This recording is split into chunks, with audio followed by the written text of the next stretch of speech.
শারদীয়ার অন্যতম আকর্ষণ সংবাদ শিরোনাম প্রকাশিত শারদ সংখ্যা 2024।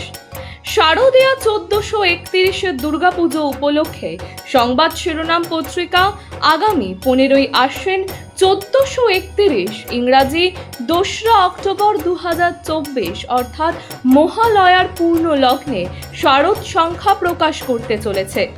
আপনাদের জানাই, এই শারদ সংখ্যায় আপনাদের রচিত গল্প, প্রবন্ধ, নিবন্ধ, ভ্রমণ কাহিনী, কবিতা প্রভৃতি প্রকাশের জন্য আমাদের পাঠাতে পারেন।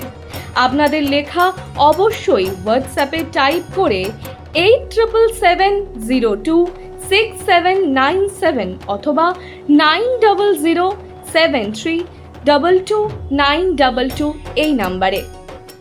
নমস্কার, আমি শ্রাচী। আপনারা দেখছেন সংবাদ শিরোনাম। প্রধানমন্ত্রী নরেন্দ্র মোদী 65 বছর পর ভারতে আয়োজিত কৃষি অর্থনীতিবিদদের 32তম সম্মেলনে প্রতিনিধিত্ব করেন এবং একটি কৃষি অর্থনৈতিক দেশ এই ভারতে এই সম্মেলন করতে পেরে তিনি আনন্দ প্রকাশ করেছেন। এই দিন মোদী ভারতের খাদ্য নিরাপত্তায় ক্ষুদ্র কৃষকদের ভূমিকা নিয়েও আলোচনা করেছেন। এছাড়াও এর পাশাপাশি সোলার ফার্মিং, ডিজিটাল কৃষি বাজার, ডিজিটাল কৃষি জরিপ সহ অন্যান্য আধুনিক প্রযুক্তির সাথে কৃষিকে একত্রিত করার বা যুক্ত করারও দাবি জানান। এছাড়াও কি বলেছেন তিনি, শুনবো। फ्रेंड्स, भारत जितना प्राचीन है उतनी ही प्राचीन एग्रीकल्चर और फूड को लेकर हमारी मान्यताएं हैं, हमारे अनुभव हैं और भारतीय कृषि परंपरा में साइंस को, लॉजिक को प्राथमिकता दी गई है। आज फूड और न्यूट्रिशन को लेकर इतनी चिंता दुनिया में हो रही है, लेकिन हजारों साल पहले हमारे ग्रंथों में कहा गया है, अन्नम ही भूतानाम ज्येष्ठम तस्मात् सर्वौषधम उच्यते, अर्थात सभी पदार्थों में अन्न श्रेष्ठ है, इसलिए अन्न को सभी औषधियों का स्वरूप, उनका मूल कहा गया है। हमारे अन्न को औषधीय प्रभावों के साथ इस्तेमाल करने का पूरा आयुर्वेद विज्ञान है। ये पारंपरिक नॉलेज सिस्टम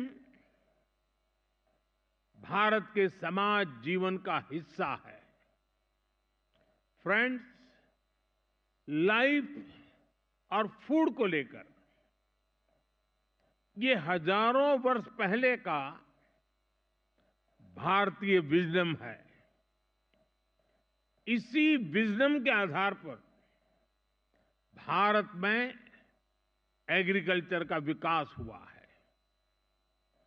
भारत में करीब 2000 वर्ष पहले कृषि पराशर नाम से जो ग्रंथ लिखा गया था, वो पूरे मानव इतिहास की धरोहर है। ये वैज्ञानिक खेती का एक कॉम्प्रिहेंसिव डॉक्यूमेंट है, जिसका अब ट्रांसलेटेड वर्जन भी मौजूद है।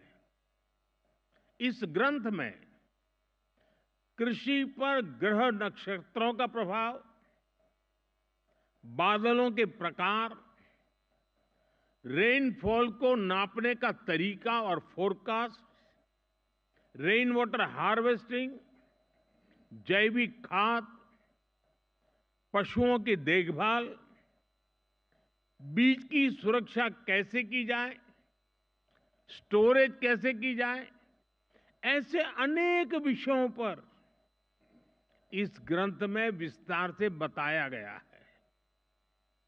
इसी विरासत को आगे बढ़ाते हुए भारत में एग्रीकल्चर से जुड़ी एजुकेशन और रिसर्च का एक मजबूत इकोसिस्टम बना हुआ है। Indian council of agriculture research के ही 100 से ज्यादा रिसर्च संस्थान है।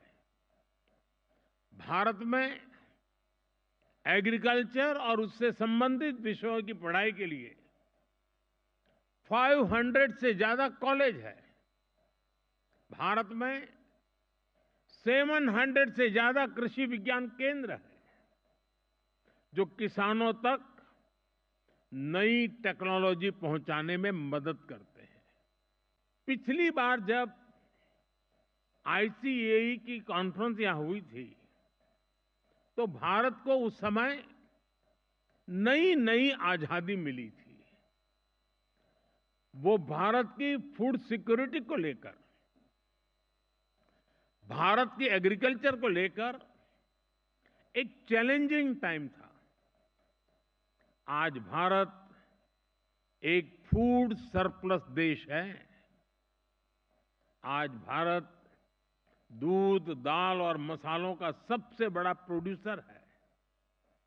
Bharat food grain, fruits, vegetable, cotton, sugar, T, framed fish, इनका दूसरा सबसे बड़ा प्रोड्यूसर है। एक वो समय था जब भारत की फूड सिक्योरिटी दुनिया की चिंता का विषय था। एक आज का समय है जब Bharat global food security, global nutrition security, इसके सॉल्यूशन देने में जुटा है।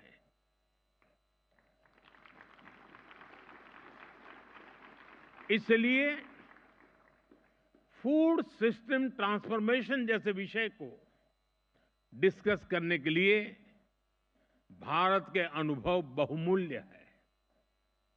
इसका बहुत बड़ा लाभ विशेषकर ग्लोबल साउथ को मिलना तय है। आज के समय में पानी की कमी और क्लाइमेट चेंज के साथ ही न्यूट्रिशन भी एक बड़ा चैलेंज है। इसका सॉल्यूशन भी भारत के पास है। भारत मिलेट्स का दुनिया का सबसे बड़ा प्रोड्यूसर है, जिन्हें दुनिया सुपर फूड कहती है, और उसे हमने श्री अन्न की पहचान दी है। ये मिनिमम वाटर, मैक्सिमम प्रोडक्शन के सिद्धांत पर चलते हैं।